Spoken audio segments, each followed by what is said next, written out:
Hello everyone. Okay, my dear students, in the last class we are discussing about the different type of chemical reactions and we have discussed about the double displacement reaction. Today we will discuss further from that. So in double displacement reaction we have discussed that when there is a mutual exchange of ions takes place, that reaction is known as double displacement reaction. There is one more category of reaction that is known as precipitation reaction. So what is precipitation बेटा? Precipitation क्या होता है हमारे पास?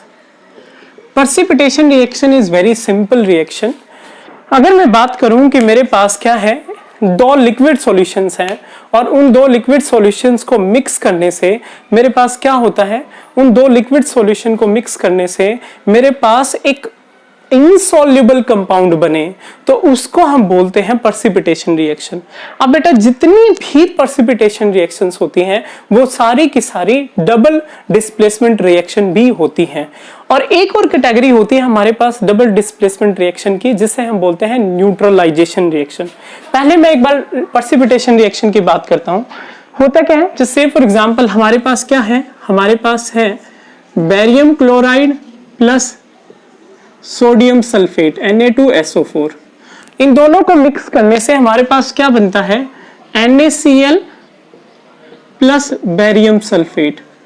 Okay, अब इन दोनों को mix करने से जो ये प्रोडक्ट हमारे पास बना है प्यारे बच्चों, ये क्या है, ये एक इनसॉल्युबल है.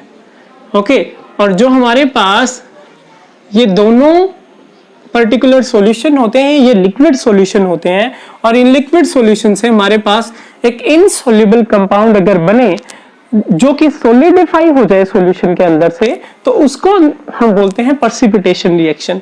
All the double displacement reactions are precipitation reaction. और एक और कैटेगरी मैंने अभी बताया आपको, होता है न्यूट्रलाइजेशन रिएक्शन. अब प्यारे बच्चों न्यूट्रलाइजेशन क्या होता है? न्यूट्रलाइजेशन रिएक्शन होता है भाई कि अगर हम लोग एक एसिड और एक बेस को मिक्स कर दें, एक एसिड को और एक बेस को मिक्स कर दें, तो हमारे पास एक न्यूट्रल कंपाउंड बनता है. उस टाइप की रिएक्शंस को हम बोलते हैं न्यूट्रलाइजेशन रिएक्शन. से फॉर एग्जांपल हमने क्या करा, HCl और NaOH को मिक्स करा भाई, इससे हमारे पास क्या बना, NaCl प्लस वाटर बना. ऐसी टाइप की रिएक्शन जिनके अंदर हमारे पास क्या होता हो, एक एसिड और बेस को मिक्स करने से एक सॉल्ट बनता हो जो कि एक न्यूट्रल कंपाउंड है, ऐसी रिएक्शन को हम न्यूट्रलाइजेशन रिएक्शन बोलते हैं. और जो ये न्यूट्रलाइजेशन रिएक्शन होती है बेटा, ये भी हमारे पास क्या होती है, डबल डिस्प्लेसमेंट रिएक्शन का ही टाइप है. ओके, तो भी हमने अभी पढ़ लिया कि जो न्यूट्रलाइजेशन और प्रेसिपिटेशन रिएक्शन है, इन रिएक्शंस में भी म्यूचुअल एक्सचेंज ऑफ आयंस होता है, इसीलिए इनको हम क्या बोलते हैं, डबल डिस्प्लेसमेंट रिएक्शन बोलते हैं. नेक्स्ट जो हमारे पास है बेटा, वो है रिडॉक्स रिएक्शन. अब बेटा रिडॉक्स रिएक्शन क्या होती है, उससे पहले रिडॉक्स रिएक्शन पढ़ने से पहले हमें पता होना चाहिए कि ऑक्सीडेशन और रिडक्शन क्या होता है. ऑक्सीडेशन क्या है और रिडक्शन क्या है. तो भाई ऑक्सीडेशन जैसा कि नाम सजेस्ट कर रहा है, थोड़ा थोड़ा ऑक्सीजन से रिलेटेड है. ऑक्सीडेशन वो रिएक्शन होती है भाई जिनके अंदर हमारे पास क्या होता है, ऑक्सीजन का एडिशन होता है. और रिडक्शन क्या होती है भाई, जिनके अंदर हमारे पास रिमूवल ऑफ ऑक्सीजन होता है. ऑक्सीडेशन क्या है, एडिशन ऑफ ऑक्सीजन, ऑक्सीजन का एडिशन है भाई. और रिडक्शन क्या है प्यारे बच्चों, रिमूवल ऑफ ऑक्सीजन. ओके, अब भाई इसमें किसका रिमूवल होता है, ऑक्सीडेशन में रिमूवल होता है हाइड्रोजन का. किसका रिमूवल होता है भाई, रिमूवल ऑफ हाइड्रोजन. ओके, और इसके अलावा हमारे पास इसमें क्या होता है भाई, रिडक्शन रिएक्शन में क्या होता है, रिडक्शन रिएक्शन में हमारे पास एडिशन ऑफ हाइड्रोजन होता है. इस केस में हमारे पास क्या होता है अभी, एडिशन ऑफ हाइड्रोजन होता है.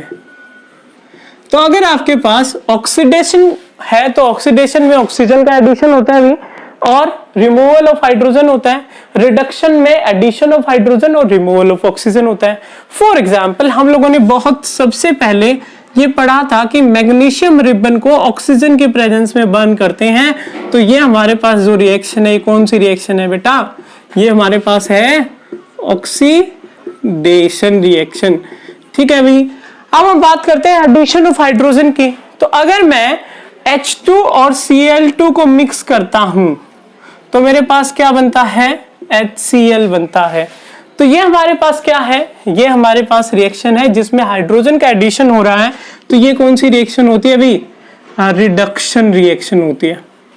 ओके, तो ये हमारे पास होती है ऑक्सीडेशन और रिडक्शन रिएक्शन। इनके बहुत सारे एग्जाम्पल हैं अभी जिनको हम डेली लाइफ में भी देखते हैं। जैसे अगर मैं बात करूं आयरन आर्टिकल्स के ऊपर जो रस्टिंग प्रोसेस होती है जिसकी वजह से आयरन आर्टिकल्स पे रेडिश ब्राउन कलर आ जाता है, वो एक्चुअल में ऑक्सीडेशन ऑफ आयरन होता है जो कि एटमॉस्फेयर में प्रेजेंट ऑक्सीजन की वजह से होता है भी। ठीक है, आप लोगों ने देखा होगा सिल्वर के ऊपर ब्लैकिश अपीयरेंस आ जाती है, वो भी एक ऑक्सीडेशन प्रोसेस है। ओके, तो अभी देखिए, अगर हमारे पास कोई ऐसी रिएक्शन है जिस रिएक्शन में ऑक्सीडेशन और रिडक्शन दोनों इकट्ठा हो रहा है, तो उस रिएक्शन को हम क्या बोलते हैं भाई, रिडॉक्स रिएक्शन बोलते हैं प्यारे बच्चों। जैसे कॉपर ऑक्साइड में मैं हाइड्रोजन को ऐड करता हूं तो मेरे पास कॉपर प्लस वाटर बनता है भाई। तो ये जो रिएक्शन है जिसके अंदर हमारे पास कॉपर प्लस वाटर बन रहा है, इसमें से ऑक्सीजन का रिमूवल हो रहा है, तो ये क्या है, रिडक्शन प्रोसेस है। हाइड्रोजन में ऑक्सीजन का एडिशन हो रहा है, ये क्या है, ये ऑक्सीडेशन प्रोसेस है। ओके, अब बारी आती है बेटा कि ऑक्सीडाइजिंग और रिड्यूसिंग एजेंट क्या होता है। हमारे पास ऑक्सीडेशन रिडक्शन के बाद दो चीजें होती है अभी, ऑक्सीडाइजिंग और रिड्यूसिंग एजेंट। ऑक्सीडाइजिंग एजेंट और रिड्यूसिंग एजेंट। ऑक्सीडाइजिंग एजेंट क्या होता है भाई, जिस एजेंट में जिसके अंदर रिडक्शन हो रहा हो, जो खुद रिड्यूस हो रहा हो और ऑक्सीजन प्रोवाइड कर रहा हो रिएक्शन के लिए, क्योंकि उसके अंदर रिमूवल ऑफ ऑक्सीजन हो रहा है, उसको हम बोलते हैं भाई ऑक्सीडाइजिंग एजेंट बोलते हैं। क्या बोलते हैं प्यारे बच्चों, ऑक्सीडाइजिंग एजेंट। तो ऑक्सीडाइजिंग एजेंट क्या होता है, जिसके अंदर क्या हो रहा हो, जिसके अंदर रिडक्शन टेक्स प्लेस, जिस पर्टिकुलर सब्सटेंस का खुद का रिडक्शन हो रहा है वो ऑक्सीडाइजिंग एजेंट, और जिसके अंदर ऑक्सीडेशन हो रहा है वो कैसा एजेंट है, वो रिड्यूसिंग एजेंट है। The substance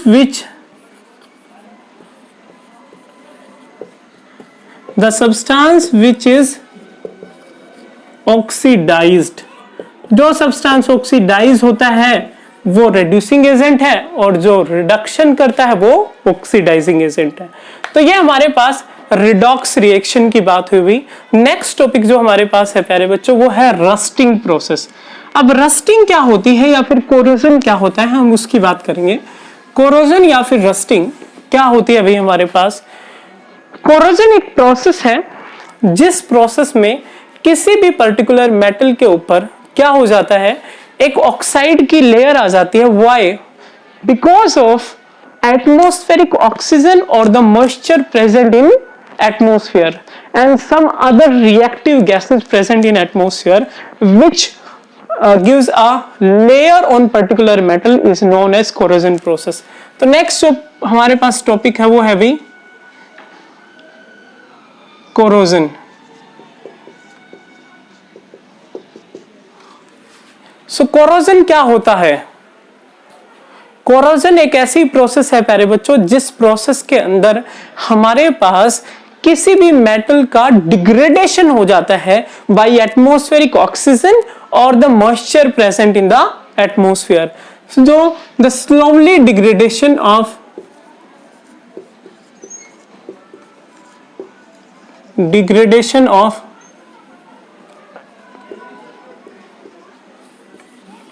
metal by oxygen and moisture present in atmosphere. Atmosphere में जो हमारे पास ऑक्सीजन और मॉइस्चर प्रेजेंट है उसकी वजह से स्लो डिग्रेडेशन जो है मेटल का वो हमारे पास कोरोजन कहलाता है अभी। तो कोरोजन जो प्रोसेस है, इस प्रोसेस में हमारे पास क्या होता है प्यारे बच्चों, कोरोजन प्रोसेस में हमारे पास जो मेटल है वो स्लोली डिग्रेड हो जाता है in presence of oxygen and moisture both. अब बेटा जैसे अगर मैं बात करूं कि आयरन के आर्टिकल्स पे रेडिश ब्राउन कलर की कोटिंग आ जाती है, उस प्रोसेस को रस्टिंग बोलते हैं। तो कोरोजन ऑफ आयरन क्या कहलाता है, रस्टिंग। रस्टिंग क्या होती है अभी, रस्टिंग होती है the degradation of iron articles. तो आयरन आर्टिकल्स की जो डिग्रेडेशन है, क्योंकि एटमॉस्फेयर में ऑक्सीजन और मॉइस्चर और डिफरेंट रिएक्टिव गैसेस प्रेजेंट हैं जो कि आयरन को रस्ट कर देती हैं। और रस्ट का फॉर्मूला पूछ लेते हैं भी, कई बार क्या होता है, आयरन ऑक्साइड XH2O। X 2-3 हो सकता है अभी, अलग अलग क्वांटिटी होती है X की, वो डिपेंड करता है कितने टाइम तक किसी भी आयरन आर्टिकल को इन प्रेजेंस ऑफ मॉइस्चर या फिर ऑक्सीजन रखा गया है। तो ये हमारे पास होता है रस्टिंग। इसके अलावा भी एक तो रस्टिंग ऑफ आयरन हुआ एग्जांपल, इसके अलावा ब्लैकिश अपीयरेंस जो सिल्वर पे है वो ऑक्सीडेशन ऑफ सिल्वर की वजह से आती है। ग्रीनिश अपीयरेंस जो कॉपर पे है वो किसकी वजह से आती है, वो भी ऑक्सीडेशन ऑफ कॉपर की वजह से आती है। इन प्रोसेस को हम बोलते हैं बेटा कोरोजन प्रोसेस।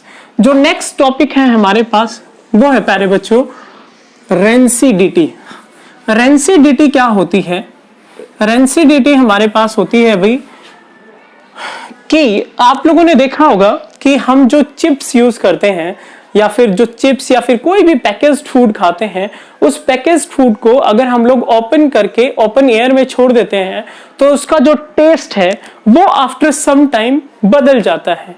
उसका रीजन क्या है, उसका रीजन है कि जो उस पर्टिकुलर कंपाउंड, उस पर्टिकुलर प्रोडक्ट को बनाने के लिए जो ऑयल या फिर फैट्स यूज किए गए हैं वो ऑयल और फैट ऑक्सीडाइज हो जाते हैं इन प्रेजेंस ऑफ एयर।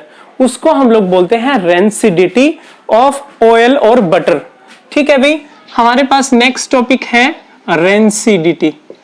अब रेंसिडिटी क्या होती है, रेंसिडिटी होती है जिस टाइम आपके पास जो ऑयल और फैट्स हैं वो ऑक्सीडाइज हो जाए, ठीक है, due to air, that is known as rancidity.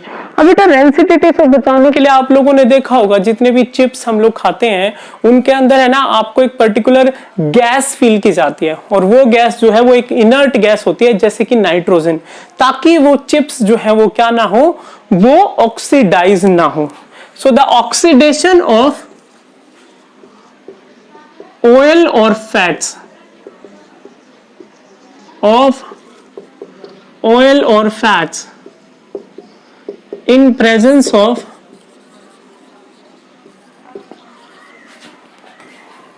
air is known as rancidity. तो रेंसिडिटी क्या है भाई, जो ऑक्सीडेशन होता है ऑयल और फैट्स का इन प्रेजेंस ऑफ एयर। इसके अलावा रेंसिडिटी से क्या फर्क पड़ता है, जो टेस्ट है, अपीयरेंस है, वो बदल जाती है भाई ऑयल और फैट्स की, ठीक है, जिसकी वजह से ऑयल और फैट्स जो है वो अल्टरेशन आ जाती है उनके टेस्ट में, तो उसको बोलते हैं हम रेंसिडिटी। अब रेंसिडिटी को हम लोग प्रिवेंट कर सकते हैं अभी, रेंसिडिटी को हम लोग प्रिवेंट करते हैं इन केस ऑफ चिप्स, ठीक है, हम क्या यूज करते हैं, नाइट्रोजन गैस को यूज करते हैं। और जो चीजें रेंसिड नहीं होने देती बटर को, ऑयल को या फिर फैट्स को, उसको हम लोग बोलते हैं एंटीऑक्सीडेंट। एंटीऑक्सीडेंट वो सब्सटेंसेस हैं भी जो किसी भी ऑयल या फैट को क्या नहीं होने देते, रेंसिड नहीं होने देते, या फिर बटर को रेंसिड नहीं होने देते, खराब नहीं होने देते, उनको हम लोग बोलते हैं एंटीऑक्सीडेंट। जैसे कि हम लोग क्या करते हैं, जितने भी प्रोडक्ट्स या फिर फूड प्रोडक्ट्स हैं उनको लंबे टाइम तक चलाने के लिए हम लोग उन्हें एयर टाइट कंटेनर्स में डालते हैं ताकि वो ऑक्सीडाइज ना हो, ठीक है। बहुत सारे प्रिजर्वेटिव्स, बहुत सारी चीजें यूज की जाती हैं जिनको हम एंटीऑक्सीडेंट बोलते हैं, जो कि क्या करते हैं, रेंसिडिटी को प्रिवेंट करते हैं। ऐसे ही बेटा हम लोग कोरोजन को भी प्रिवेंट कर सकते हैं। कोरोजन को प्रिवेंट करने के लिए हम लोग आयरन आर्टिकल्स पे पेंट करते हैं ताकि वो एयर या मॉइस्चर की जो टच है या फिर एयर और मॉइस्चर की प्रेजेंस में बहुत इजीली ना आए। Okay, this is about rancidity and corrosion. Thank you so much.